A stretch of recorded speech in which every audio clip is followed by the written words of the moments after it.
So this lecture is the earthquake magnitude. So maybe you know a lot of this already, but we'll talk a little bit about crustal faults and another example of rupture model, the pulse model. Remember you were interested. And then seismic moment and moment magnitude, and apply it to Haiti and Japan. Then we'll talk about empirically defined moments, and then discuss how big the earthquake has to be before it breaks the ground surface. So here is a view of a kind of a crustal fault, and this is a vertical one, but you can, the same basic idea would work for subduction zone, obviously just inclined.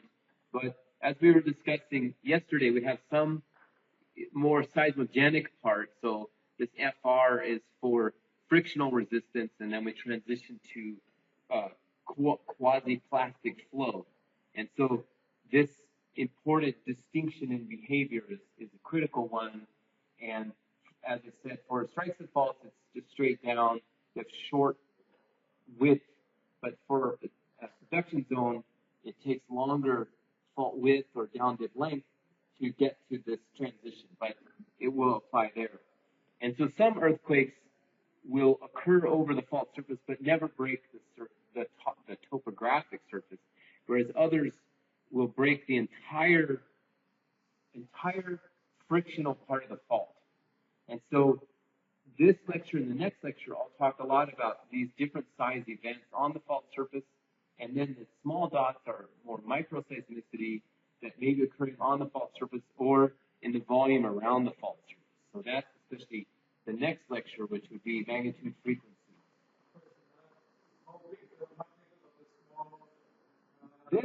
This still like a 3 or 4, whereas these little dots might be, 1s or 2s. Yes.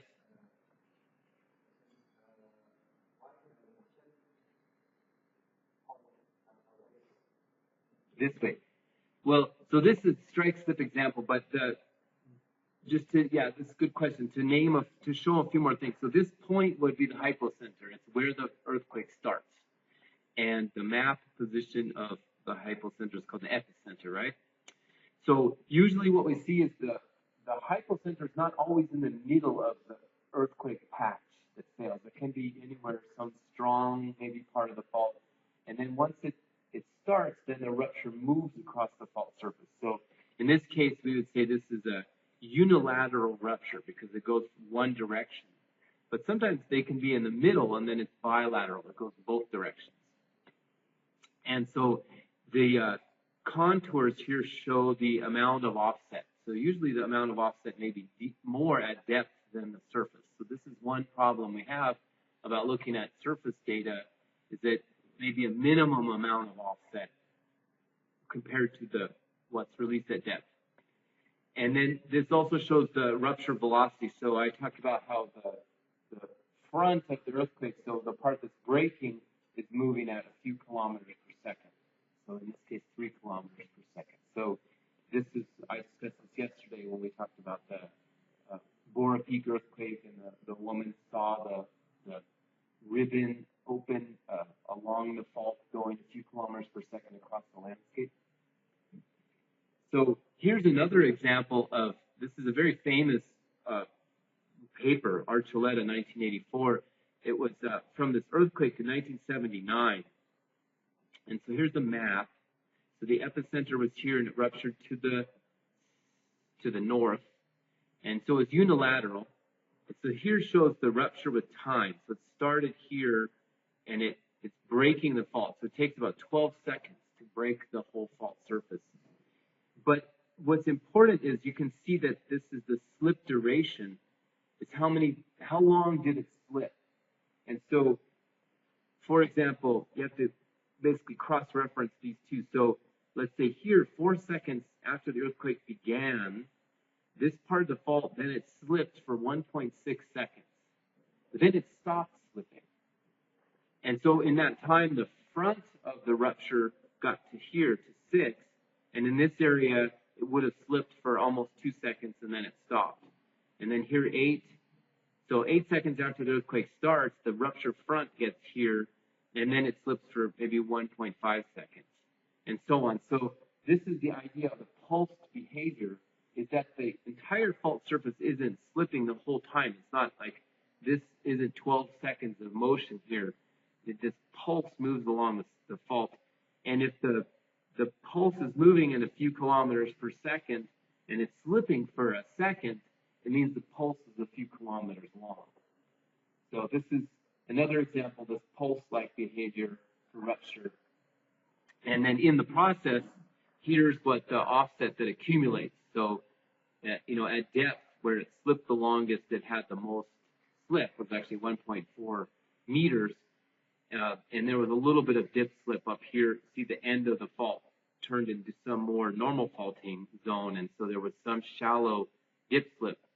But what this shows, importantly, is this earthquake was about a magnitude 7. No, let me see, 30. It was approximately magnitude 7, and it almost had very little surface rupture, just a few centimeters or tens of centimeters of offset at the surface. But at depth, there was a meter or so of slip. So you always have to be careful, especially for magnitude 6 to 7.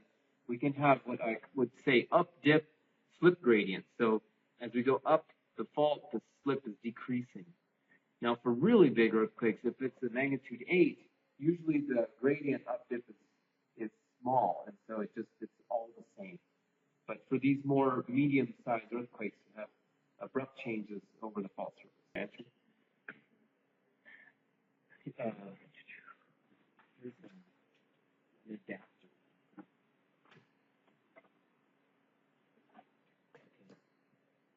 So, yeah, so the slip duration would be something about the rock, maybe they're stiffer, or they have a little bit more stress built up in them, so it takes longer for it to be released.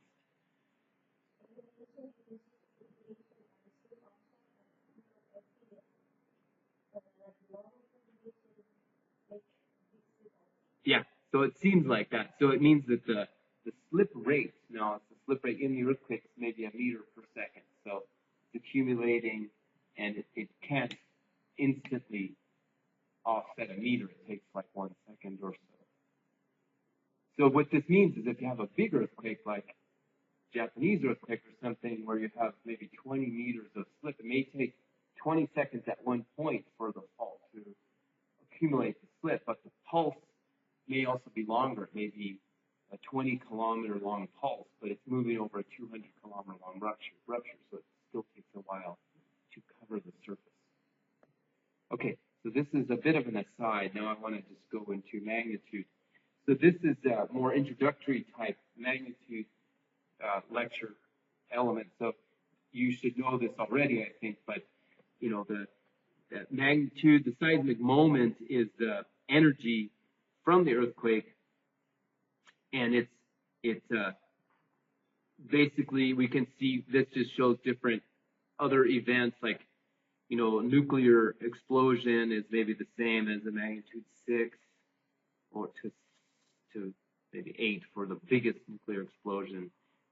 Biggest earthquake here is still more energy released than a single nuclear explosion, but some hurricanes can put out as much energy as a great earthquake, although it may take like 10 days for the hurricane. So if you integrate the total energy, it's something like the same as a great earthquake. So this just tries to, in our mind, think about how much energy. And so we'll come back to this, but it's important to distinguish between seismic moment, which is in units of work, so it's usually Newton meters or 9 centimeters, versus the seismic, versus moment magnitude, which is just an empirical correction to bring it into this kind of 2 to 10 scale that we're used to thinking of, that was developed by instrumental purposes. So we have different ways that we can look at the earthquake slip distribution. We can use geologic data like offset. This is what we discussed yesterday. Geodetic data, so we can, measure the motion of stations around the fault and then map that motion onto the fault surface. So this is also what we played around yesterday.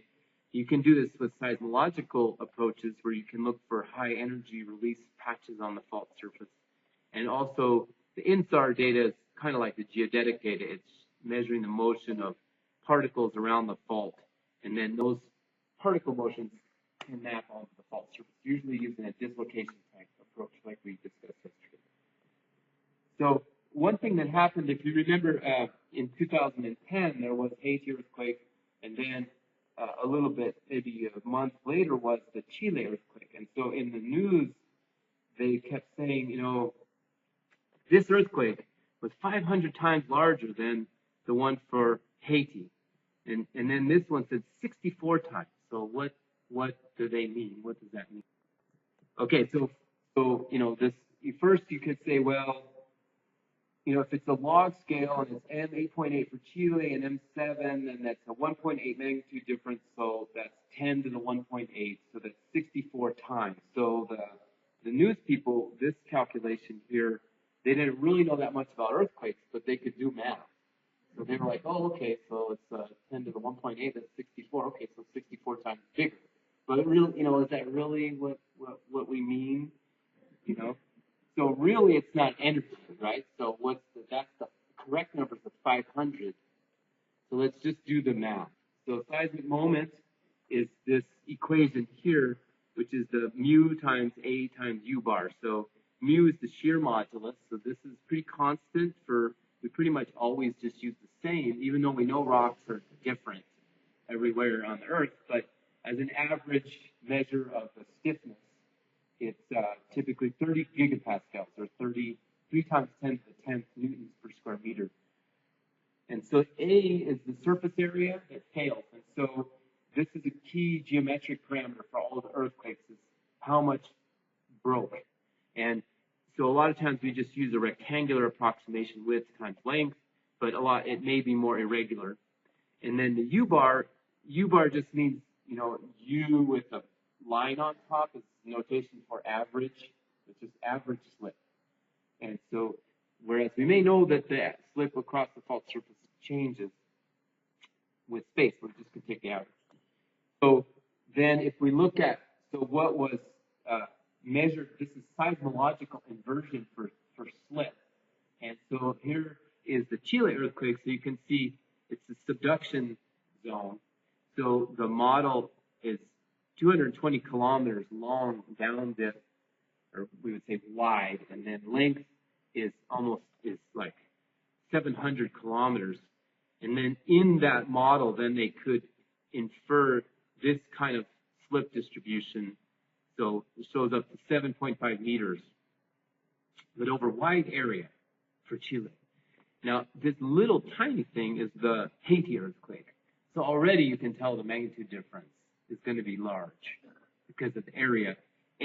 But the slip in Haiti was still pretty high, 5 meters at depth. And Chile had 7.5. So the slip doesn't go up as fast maybe as the area goes up. This is a kind of complex change as area goes up and slip goes up. So if we just do the math, so then you say, okay, length is 600 kilometers versus 30 kilometers. Width is 150 versus 10. The average slip is 5 versus 3. Then if you do the math, you get basically right here, you can see 1.35 times 10 to 22nd Newton meters versus 2.7 times 10 to 19th. And when you just divide these, you get exactly 500. It's amazing that it's so, you know, exactly 500, not 520 or something. So this is how you say that the Chile earthquake was 500 times bigger. It's 500 times more energy. But then when you apply the moment magnitude relationship, and this equation goes for Newton meters, you can see 8.7 and 6.9. So you may know this already, but it's really important always to just be good with your earthquake magnitude. So remember seismic moment versus moment magnitude, and just the 3 things that go into the seismic moment, area slip and the shear modulus, and how they may trade off with each other. Yeah, because Chile was subduction zone. So yeah, even though this looks like it's vertical, you know, on it's like this. So this applies to any fault. So let's now look at Japan, just as another example. So this is Japanese earthquake, Tohoku. This is the actually, what this is an interesting way to show it, where it shows this is latitude on this axis, and this would be longitude. But this plot over here is latitude versus time. And so what you can see is, so Tohoku had these foreshocks that occurred maybe 2 days before as a 7.3 foreshock. And this wasn't so unusual. That subduction zone has some magnitude 7 earthquakes every now and then. But what was unusual was the main shock 2 days later, magnitude 9. And then it ruptured along this zone, and then there's a big aftershock.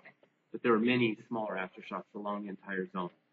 So the one thing that's a little bit misleading is the size of the circle isn't really the size of the earthquake. Actually, the earthquake ruptured quite a bit more area. So this one misleading kind of way that these diagrams are shown is the circles where the hypocenter was, or in this map, epicenter. But actually, the extent of that large earthquake was really more like the extent of the aftershocks, not the size of the circle. Okay. So here it is in magnitude versus time. So you can see the foreshock actually had some aftershocks of its own. Then the main shock with this aftershock sequence, and you can see this typical kind of decay of the aftershock rate. It's kind of a classic relationship, yes. But usually foreshock is smaller, but it's in the same area as the main shock. Yeah, but still smaller for sure, even if it's just slightly smaller. But sometimes when they become somewhat similar in magnitude, and especially if they're close in time, then that's when we say they're doublet. So it's like, this one occurs and then the second one occurs. If they were even closer in time, they say the same earthquake with two zones of major moment release. But the first one occurs and then it may wait for, minutes, and then the second one goes. That's more of the doublet type. And is that like your doublet? Ludwig, how different in time are those two? So they're like kind of moving over the fault surface, but also fairly similar in magnitude, right? Yes. Yeah. So I can't say the formal definition, but this is the general definition, this one, that similar in magnitude, close in time, versus...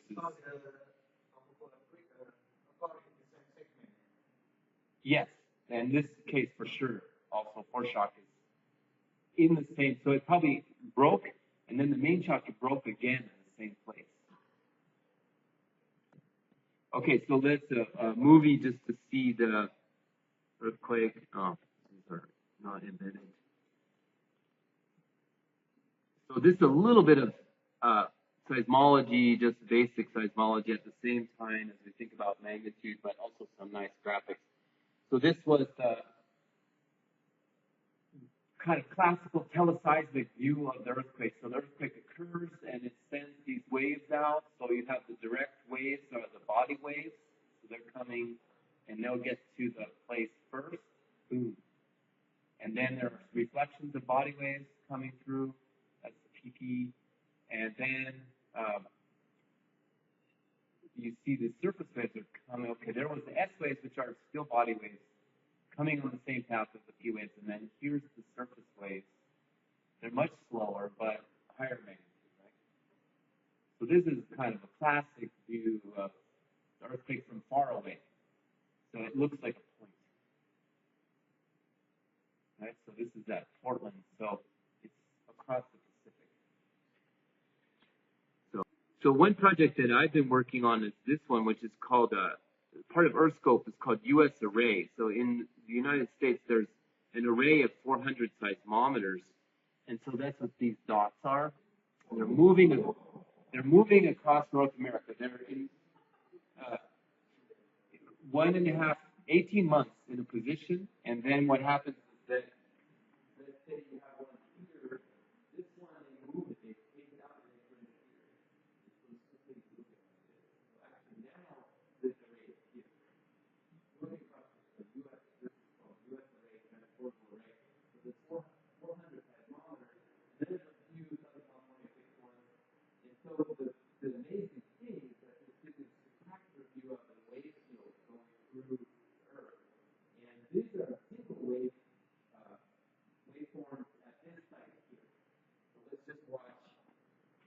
this is Tohoku coming through, and it's, takes minutes to get to North America, but you see the first wave. And so the color is the up and down, and then the line shows the horizontal motion. So it shows three components. So, so you can see the waves are coming, it shows the Great Circle is kind of around to the northwest to Japan.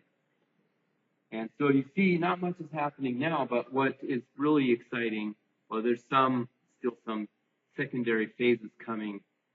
But now you start to see the waves that went around the other side of the Earth. They're going to come this way.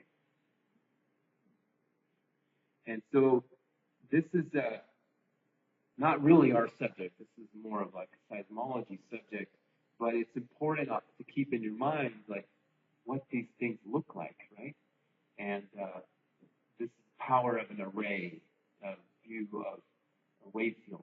So these are about 70 kilometers apart on average, the stations. So here's the big surface waves, radio waves coming from. They went all the way around the world. They're coming the other direction. Okay, so questions? Okay, this is, so just to show, so this is the Japanese Geodetic Network, real-time GPS. So I think there's like 1,400 or something. It's amazing, right?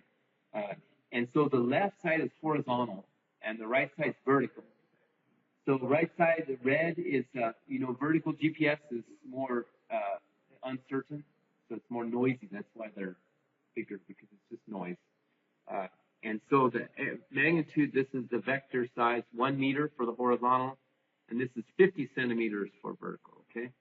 So let's watch. So you see just everything's, quiet, boom.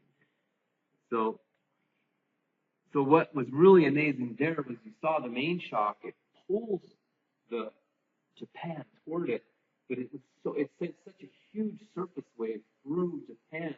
You could actually measure with GPS, not with seismometer. And that's what this thing is. Right? Where did it go?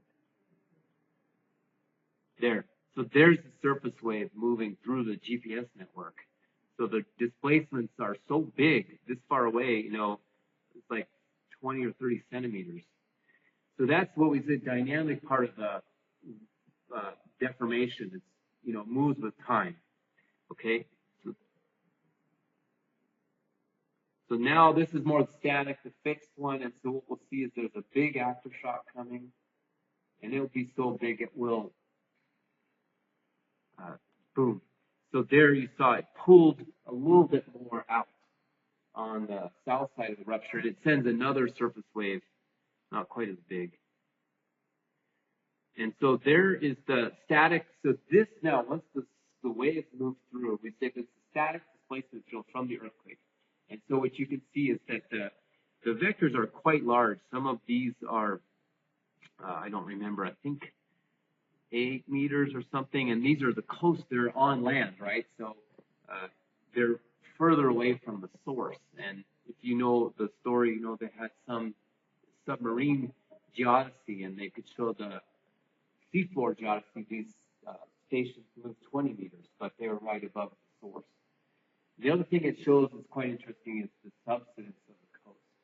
So this also is a problem for the tsunamis, right? Because if the coast goes down and the waves are coming in, it makes it worse. Even though it only goes down by about 50 centimeters, it still causes permanent lowering of the coastline. So the reason why I show this is we want to build this intuition about the magnitude of the surface displacements, the distribution of them, and then how that goes with the magnitude of the earthquake. So any questions? Yeah. Well, to some degree. So this is what's called the finite fault model. So this was basically using the seismology mostly. Let me see. Yeah. This would be the seismological defined finite fault model. So it's basically mapping all that seismic energy from the US array back onto the fault surface. And so the colors show the main slip, right? So what this shows, so good question, Suchi, is that the rupture is mostly here, and many aftershocks are within it. But remember, there's this big aftershock here. It's so big, it's like a 7.8, I think. So these are aftershocks from the aftershock. So, but usually, whenever you look and you have an earthquake that's reasonably well recorded, the aftershock zone generally indicates the size of the main shock. Slightly larger, but usually it's containing. So this shows then it's what they said was a compact rupture, mostly bilateral. So it started in the middle and it ruptured both directions. And what's important about this earthquake was that this slip is close to the trench, whereas usually the slip might be deeper. And so that was why it generated the tsunami so energetically, was because the high slip, shallow. So this box here is basically the model that they used to put the slip onto. And so if you just calculate, 500 kilometer long failure surface, 200 kilometers down dip, and 11 meters of average slip. So that's right here in the middle of this color here. You see it's 3.3 times 10 to the 22nd Newton meters to magnitude 9. So this would be one way to calculate it, right? You can also do more sophisticated approaches. I'm using average slip. You could do integration of the moment across many small pieces, but you see how we get magnitude 9. In date and time. Well, you can see that, the main, this is time, and these are days. So you can see most aftershock production is in the first 3 days. But it still keeps going, and there's still aftershocks now, 2 years later, 2.5 years later. But probably it's exponential decrease. This is Omori's law. So most of the aftershocks are within a few days. So this would be enough time if you want to use the aftershock distribution to indicate the main shock zone, I think. And then after that, you also have to start worrying that you're going to get big aftershocks with their own aftershocks. And so then it may start to grow. So in some ways, it's better to do it early. So, okay, that was a good question. So let's keep going here. So that's the end of Japan. I'm going to move into another part of the lecture. Any more questions about Japan? We'll come back when we do tsunamis also. We'll talk more. Okay, so what we showed was the direct calculation of seismic moment. So we need to know the shear modulus, the area, and the average slip. But so you can usually assume the shear modulus, but sometimes we don't know the area or we don't know the slip. And so what this is called is this is typically done is to determine the moment empirically. So the most famous paper in the last decade or so is the Wells and Coppersmith paper. And so what they did is they took many historic earthquakes where they knew the moment on this side, and then they knew the surface rupture length. Okay, so then they can fit the data with a regression, and they have these rules then. And what they do is they try to see if there's much of a difference between the different kinds of earthquakes, and it doesn't seem like really there is very much in general. But it's also pretty noisy, so this is a large variation in magnitude for a certain amount of displacement. So it doesn't work perfectly, but this is standard practice because it's easy to measure the length of the surface rupture, or it's generally easy to determine the average displacement. So for example, let's take Denali because we discussed it yesterday. So the rupture length is well known, 300 kilometers. And then what do you guys think about the average slip? What do you want to use? What's your number for average?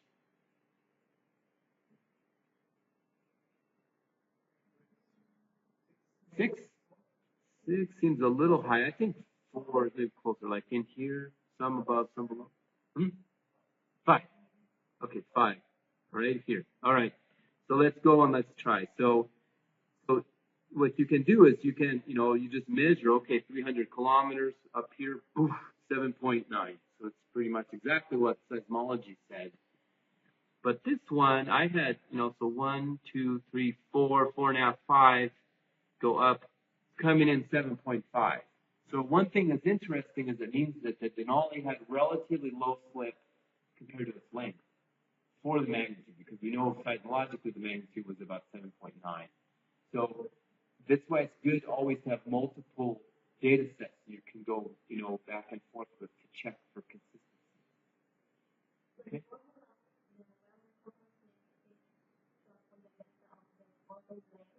Yeah. I think it's okay, but there may be, this is the most famous paper, but there may be some work on subduction zones and so special regression. And I would check.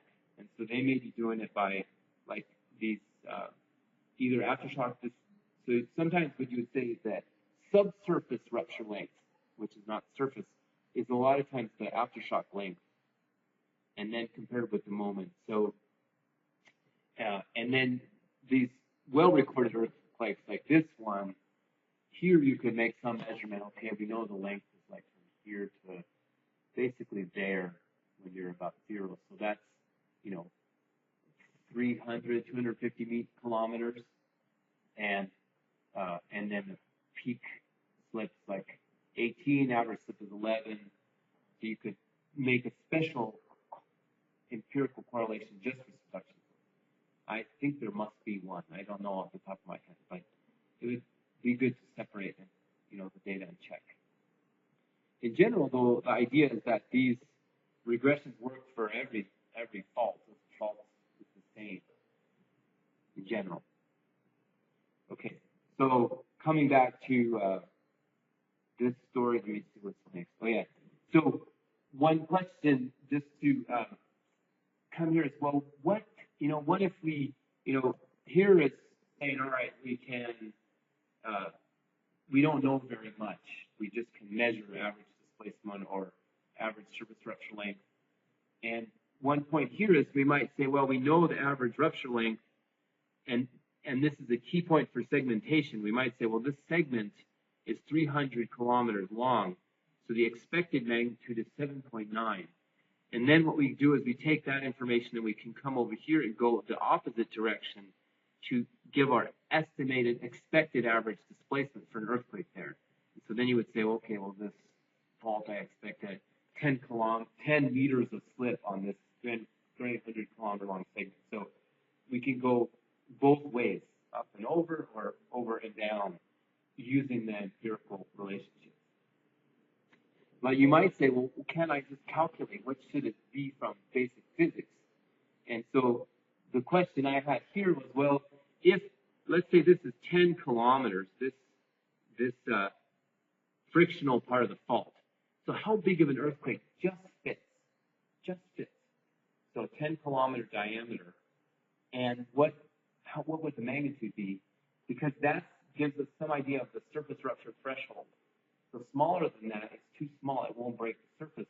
Bigger and it should break. So here we can use basically the equation for a crack. So this would be fracture mechanics approach. So assumes the Earth is perfect elastic material, and you can look up in some of these books, especially the remember I showed yesterday the Schultz book, The Mechanics of Earthquakes and Faulting. They have some of these crack models, and so you can.